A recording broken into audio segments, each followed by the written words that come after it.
बिस्मिल्लाहिर्रहमानिर्रहीम। अस्सलाम वालेकुम पाकिस्तान। नाज़रीन, आप देख रहे हैं 94 न्यूज़ चैनल और मैं हूं आपका मेज़बान अहमद महमूद। नाज़रीन, जैसा कि आप सब जानते हैं कि मैं आप लोगों के लिए आज की शख्सियत प्रोग्राम लेकर आया करता हूं। आज मैं आपको जिस शख्सियत का तारुफ़ करवाने जा रहा हूं, आप किसी तारुफ़ की मोहताज नहीं है। मैडम फ़ौज़िया तल्ला साहब हमारे साथ मौजूद हैं। अमेरिकन लाइसेंस इंटरनेशनल स्कूल में मैं मौजूद हूँ। आप एक उस्ताद हैं, आप एक एडमिनिस्ट्रेटर हैं, आप एक ट्रेनर हैं। आज हम आपसे बात करेंगे तालीम के हवाले से, पाकिस्तान में तालीम के निज़ाम को आप कैसे देखती हैं, और दूसरी बात करें कि आप तालीम के शोबे से 20 साल से वाबस्ता रही हैं। तो आज हम मैडम से तालीम के हवाले से ख़ुसूसी गुफ्तगू करेंगे। अस्सलाम वालेकुम मैडम। वालेकुम अस्सलाम। थैंक यू वेरी मच हमें कीमती टाइम देने के लिए। My pleasure.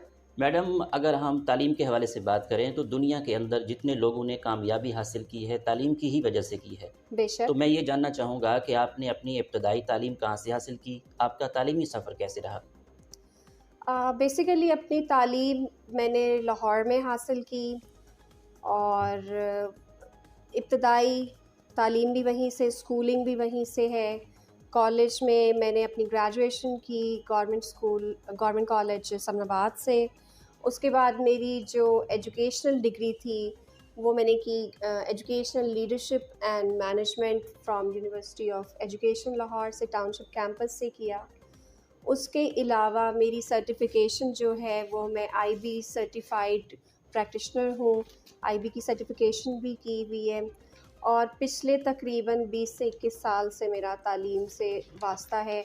मैं डिफरेंट कैपेसिटीज़ में काम करती आ रही हूँ, एडमिनिस्ट्रेटर, टीचर, हेड, कोऑर्डिनेटर। इसी तरह से मेरी तालीमी जो ज़िंदगी है वो चल रही है। टीचिंग का आगाज़ कब से किया था? As far as I remember ये मैंने स्टार्ट किया था तकरीबन 1999 से। और ये स्टार्ट भी मैंने, आज मैं जहाँ बैठी हूँ, I feel privilege to be a part of American Lyceum. और मैं ये ऐड करती चलूँ कि मैंने अपने करियर का आगाज़ भी लाहौर लाइसियम समनाबाद ब्रांच से किया था। तो अगेन 20-21 साल के बाद दोबारा लाइसियम में बैठना मेरे लिए बहुत बाइस फ़ख्र है। मैडम, आपकी नज़र में टीचिंग क्या है? टीचिंग मेरी नज़र में, अगर आप मेरे से अपना ज़ाती पूछें इसके बारे में आइडिया, तो टीचिंग एक पैशन है। एक ऐसा पैशन है जो अब अगर आप आज के दौर में देखें तो ये it's more of a business. मगर एक बेहतरीन टीचर जो होता है उसको अपने बच्चों से बहुत ज़्यादा प्यार होता है, लगाव होता है, और टीचिंग आप अपने दिल से करते हैं। जब आप अगर अपने दिल से पढ़ाएंगे किसी बच्चे को, आपको उससे एसोसिएशन डेवलप होती है। और ख़ास तौर पर जब आप छोटे बच्चों के साथ आपका ताल्लुक़ होता है तो बच्चे रिलेशनशिप बिल्ड करते हैं, बॉन्डिंग डेवलप करते हैं, और उसी बॉन्डिंग में आप उनसे जो मर्ज़ी करा लें, सिखा लें उनको, जो मर्ज़ी आप सिखाएंगे वो सीखते चले जाते हैं। आपको टीचिंग के शोबे में, तालीम के शोबे में बाई चॉइस आई या बाई चांस आई? ये बाय चॉइस था।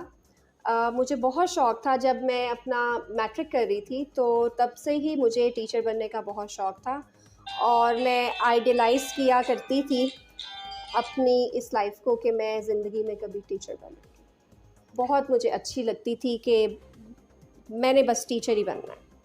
कोविड-19 के अंदर तालीम के हवाले से बात करें तो तालीम का कितना नुकसान हुआ है, आप क्या देखती हैं? कोविड-19 ने जहाँ बहुत सारे नुकसानात किए हैं, उसमें मैं समझती हूँ कि तालीमी सेक्टर को बहुत ज़्यादा ख़राब कर दिया। देखें, बेसिकली कोविड की वजह से स्कूलिंग में, कॉलेज की स्टडीज़ में हर तरह से फ़र्क आ गया है। और एक नई चीज़ जो टेक्नोलॉजी असिस्टेंस ने हमें प्रोवाइड की वो ऑनलाइन लर्निंग थी। अब there is no comparison in between online learning and physical learning. तो ले दे कि कोविड ने एक हमें नई टर्मिनोलॉजी दी which is hybrid learning system, जहाँ पर आप physical as well as online को बैलेंस करके चला रहे होते हैं। मगर चूँकि मैं शुरू से टीचिंग में रही हूँ, मुझे एक्सपीरियंस है इस चीज़ का, तो जो फ़िज़िकल आप फ़ेस टू फ़ेस टीचिंग है उसका कोई कंपैरिजन नहीं है। हाँ, ये ज़रूर है कि ऑनलाइन वाईफ़ाई के साथ कनेक्ट होके, माइक्रोसॉफ्ट टीम्स है, ज़ूम ऐप्स हैं, उसके ज़रिए हम ऑनलाइन टीचिंग कर सकते हैं। मगर आप एक छोटे टॉडलर को, एक प्री स्कूलर को नहीं बिठा सकते ऑनलाइन। फिर दूसरी बात ये है कि हम ही तो हैं जो कहते हैं कि ज़्यादा मोबाइल यूज़ ना करने दें बच्चों को। जी। फिर हम दूसरी तरफ कहते हैं कि उसी गैजेट को उनके हाथ में पकड़ा दें और उनको ऑनलाइन बिठा दें। तो इट डजंट मेक सेंस, मुश्किल मैडम हो जाता है। जी, स्कूल लेवल की सतह पे अगर बात करें तो बच्चों में तालीम की कैसे दिलचस्पी पैदा की जा सकती है? छोटे बच्चे होते हैं, उनको कैसे इंटरेस्ट पैदा कर सकते हैं हम? देखिए तालीम को दिलचस्प बनाने के लिए डिफरेंट टीचिंग मेथडोलॉजीज़ हैं, स्ट्रैटेजीज़ हैं।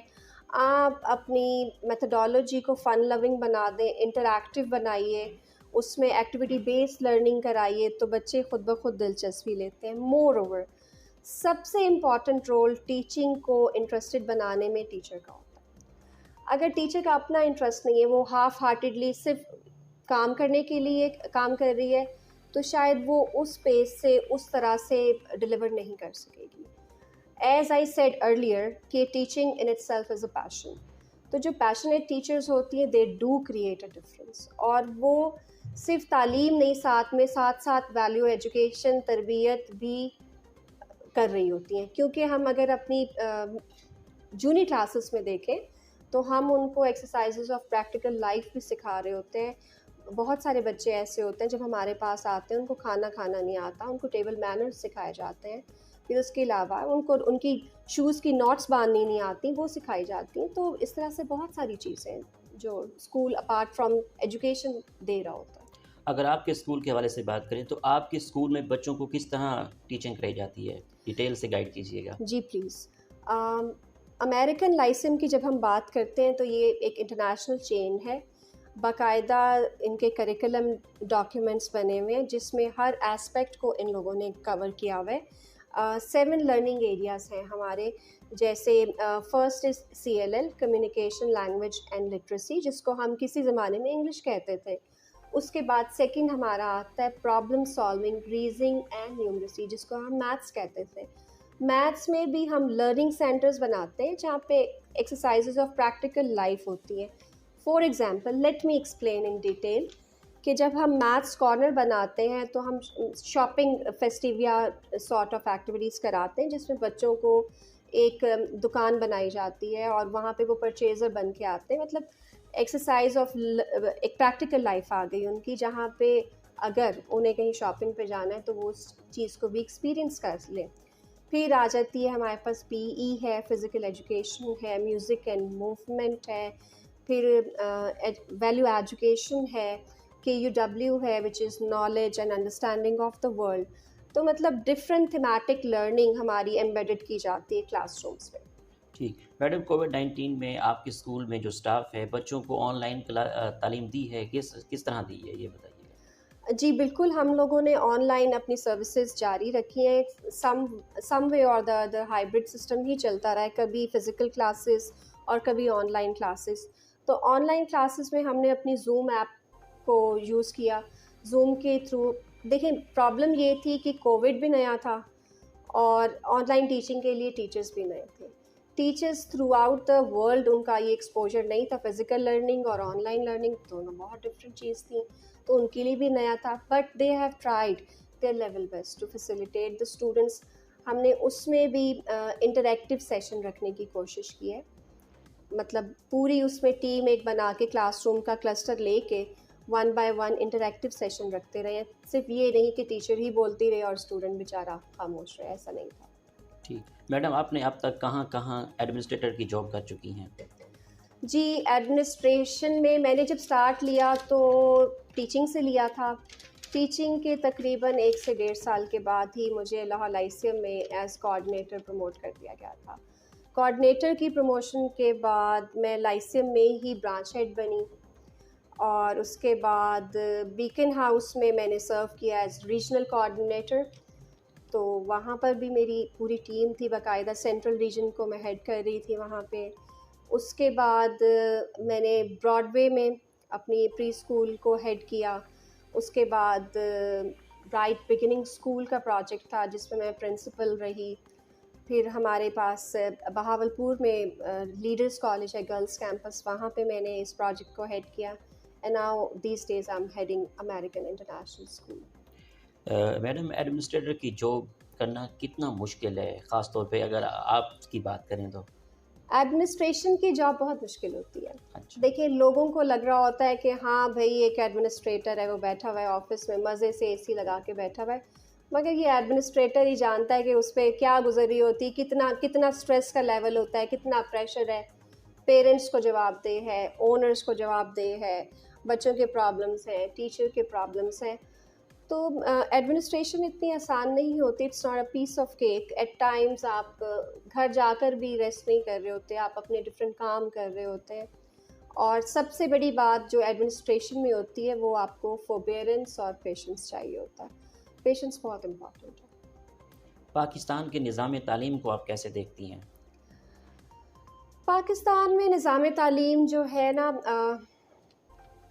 अगर हम प्राइवेट सेक्टर को लें तो प्राइवेट सेक्टर अपनी कोशिश कर रहा है कि चीज़ें जो हैं वो बदलें, रोट लर्निंग से निकलें। अदरवाइज़ पाकिस्तान में ज़्यादा रोट लर्निंग चल रही है। मगर प्राइवेट सेक्टर इस चीज़ को चेंज करते हुए क्रिएटिविटी की तरफ जा रहा है। बट प्रॉब्लम कहाँ आती है, हमारे बच्चे पढ़ते हैं शुरू से जी अमेरिकन सिस्टम, इंटरनेशनल को ही अगर हम ले लें तो we try to bring creativity. ठीक है जी, क्रिएटिव राइटिंग होती है, डिफरेंट चीज़ें एक्टिविटीज़ कर रहे होते हैं। बट देन क्या प्रॉब्लम आती है, जब पेरेंट्स या बच्चों का डिसीजन आता है whether to go for O levels या मैट्रिक की तरफ जाए, मैट्रिक स्ट्रीम की तरफ। अगर मैट्रिक की स्ट्रीम में चले जाते हैं तो प्रॉब्लम ये आती है कि again it is road learning, वहाँ पे रट्टाफिकेशन है, रट्टा लगाना पड़ेगा और लिखना है और लिखना है। जबकि ओ लेवल्स की तरफ जाते हैं तो it is out of the box, it is totally creativity. तो मर्जर है दोनों चीज़ों का पाकिस्तान में। बहावलपुर के तालीमी निज़ाम के बारे में आपकी क्या राय है? बहावलपुर के तालीमी निज़ाम के बारे में मैं ये कहूँगी कि there is a lot of room for improvement as well.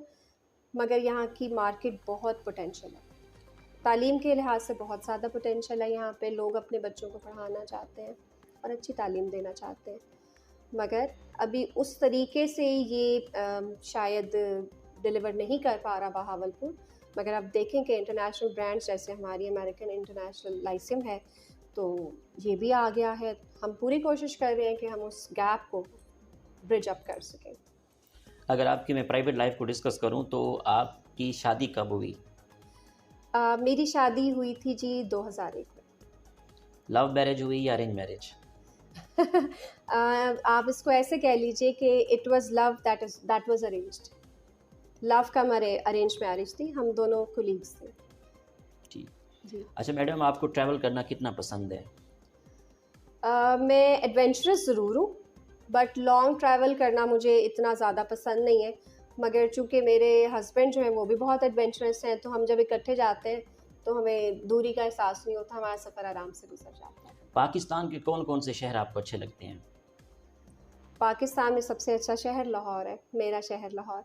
मगर जब से मैं बहावलपुर आई हूँ, बहावलपुर मुझे बहुत अच्छा लगा, इसलिए कि Bahawalpur is a peaceful city. यहाँ पे कोई ट्रैफिक का रश मुझे आज तक नहीं मिला, मुझे कोई परेशानी नहीं हुई।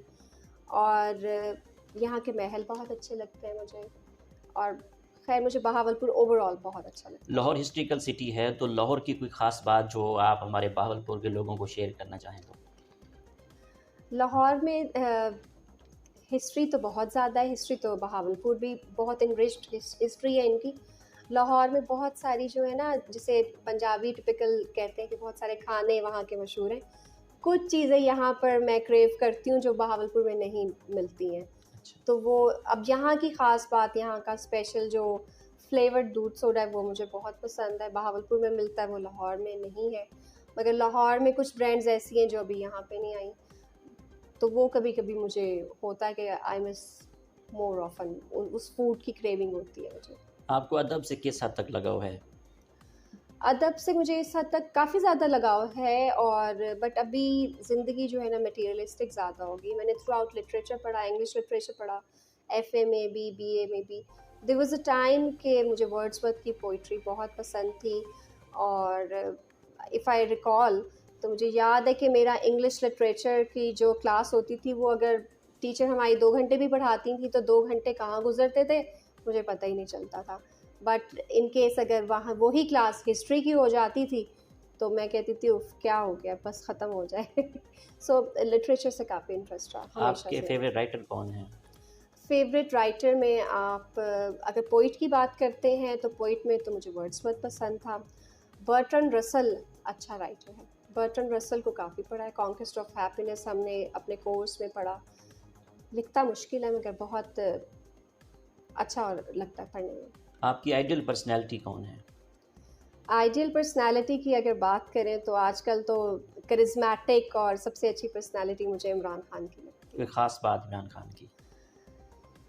इमरान खान की बहुत सारी ख़ास बातें हैं। एक तो जो करिश्मा वो अपने साथ कैरी करता है, वो सिर्फ मुझे ही नहीं दुनिया में माना जाता है। क्रिकेटर रहा, हमारा बहुत ज़्यादा एसोसिएशन थी उस हवाले से भी।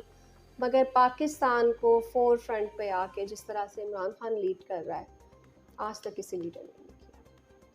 तो इससे ज़्यादा मैं कुछ कहना नहीं चाहूँगी। वो political scenarios I avoid to discuss, ये मेरी पर्सनल ओपिनियन है उनके बारे में, बट मुझे वही अच्छे लगते हैं।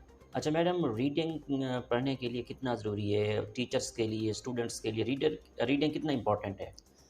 रीडिंग बहुत इम्पॉर्टेंट है। रीडिंग में इन टच रहते हुए ही आप अपने आप को ज़्यादा ग्रो कर सकते हैं। किसी भी लेवल पे अगर आप रीडिंग छोड़ देंगे तो आपका जो एक तसलसल होता है वो टूट जाता है। बट हमारे पास अब रीडिंग का टाइम नहीं रहा। अगर हम बात करें तो हम ज़्यादा ये देखते हैं कि उस रीडिंग की जगह ना मोबाइल ने ले लिया, सोशल मीडिया ले गया। बट सोशल मीडिया पे देखते हुए भी आप आर्टिकल्स पढ़ सकते हैं, सब कुछ हो सकता है अगर किया जाए तो।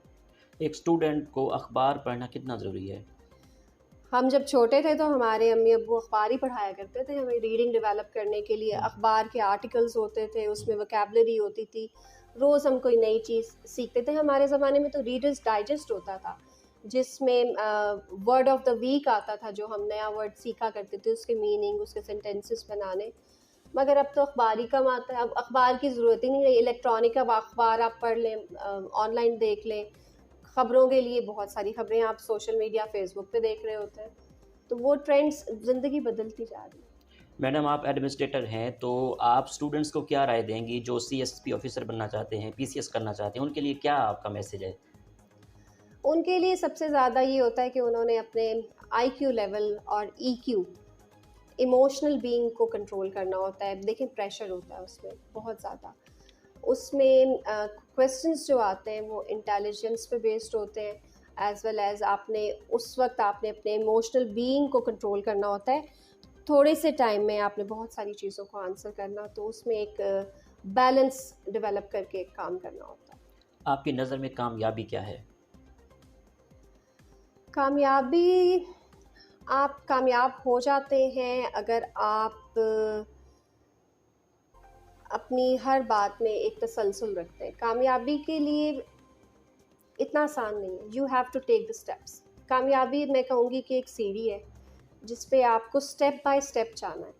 अगर आप कहें कि आप फर्स्ट या सेकंड स्टेप के बाद लास्ट स्टेप पे चले जाएं तो कामयाबी ऐसे नहीं आती। कामयाबी स्टेप बाय स्टेप जाने से ही आती है।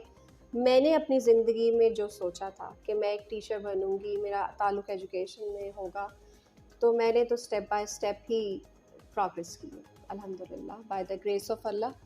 और अल्लाह ताला ने मुझे सब कुछ दिया है जो मैंने अल्लाह ताला से मांगा। आपकी इस कामयाबी के सफ़र में दोस्तों का, असातिज़ा का, वालिदैन का कितना साथ रहा? मेरे वालिदैन, मेरे अब्बू का बहुत बड़ा हाथ है। मेरे मामू ने मुझे बहुत मोटिवेट किया। बट अबव ऑल अगर मैं कहूँ कि किसी का बहुत बड़ा हाथ है तो वो मेरे हस्बैंड हैं, क्योंकि उन्होंने मुझे हमेशा मोटिवेट किया। उन्होंने कहा कि तुम्हारे में पोटेंशियल है तो तुम्हें ज़रूर काम करना चाहिए, तुम्हें ज़रूर आगे बढ़ना चाहिए।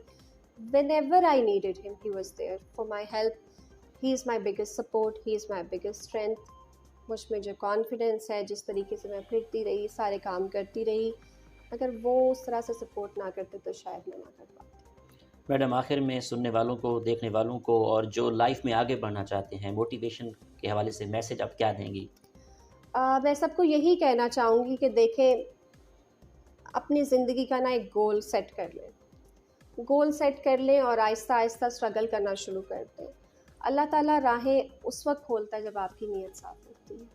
यू थिंक अबाउट इट, आपकी नीयत नेक है, अल्लाह ताला उसमें बरकत डालता चला जाता है और वो काम हो जाता है।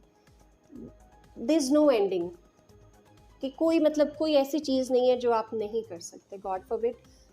अल्लाह ताला ने इंसान को इतना अच्छा बनाया, इतना पोटेंशियल दिया, इतनी सलाहियतें दी हैं कि अगर इंसान उनको बुरुए कार लाते हुए कोशिश करे तो सब कुछ कर सकता है। थैंक यू वेरी मच, आपने हमें कीमती टाइम दिया। बहुत शुक्रिया, आपका बहुत शुक्रिया रादर, आई एम ऑनर्ड। जी तो नाजरीन, आपने आज की शख्सियत प्रोग्राम सुना। इसी के साथ अहमद महमूद को इजाज़त दीजिए, एक नए प्रोग्राम के साथ मुलाकात होगी। अल्लाह हाफिज़, अल्लाह निगहबान, पाकिस्तान जिंदाबाद। मंडी बहाउद्दीन शहर में चाय का बेहतरीन और वाहिद मरकज वाहिद टी पॉइंट, जहां पर मिलती है आपको स्पेशल मशहूर गुड़ वाली चाय, स्पेशल कॉफी, चाय फुल कप, स्पेशल मिसाला चाय, स्पेशल अदरक गुड़ चाय, स्पेशल चांदी और सोने के वर्क वाली चाय, सब्ज चाय, स्पेशल ग्रीन टी, स्पेशल जाफरान वाली चाय। आपका इत्मीनान हमारी जमानत है, जायके में तो हम वैसे ही बेमिसाल हैं।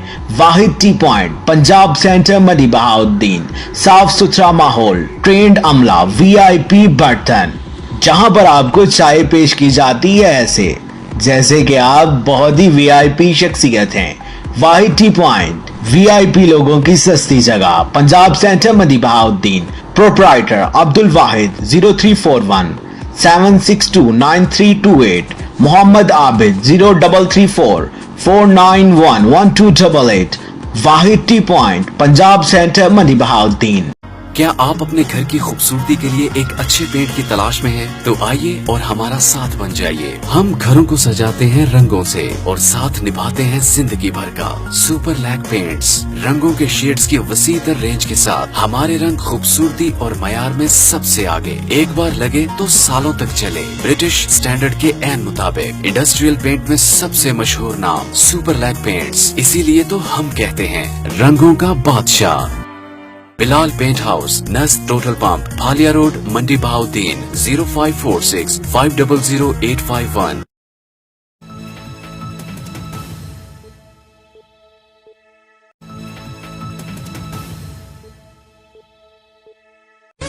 मंडी बहाउद्दीन शहर में चाय का बेहतरीन और वाहिद मरकज वाहिद टी पॉइंट, जहां पर मिलती है आपको स्पेशल मशहूर गुड़ वाली चाय, स्पेशल कॉफी, चाय फुल कप, स्पेशल मिसाला चाय, स्पेशल अदरक गुड़ चाय, स्पेशल चांदी और सोने के वर्क वाली चाय, सब्ज चाय, स्पेशल ग्रीन टी, स्पेशल जाफरान वाली चाय। आपका इत्मीनान हमारी जमानत है, जायके में तो हम वैसे ही बेमिसाल हैं।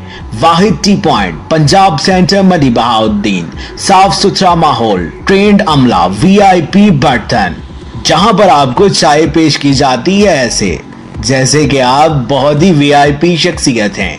वाहिद टी पॉइंट, VIP लोगों की सस्ती जगह, पंजाब सेंटर, मंडी बहाउद्दीन। प्रोप्राइटर अब्दुल वाहिद, 0341 762 9328। मोहम्मद आबिद, 0334 491 1288। वाहिद टी पॉइंट, पंजाब सेंटर, मंडी बहाउद्दीन।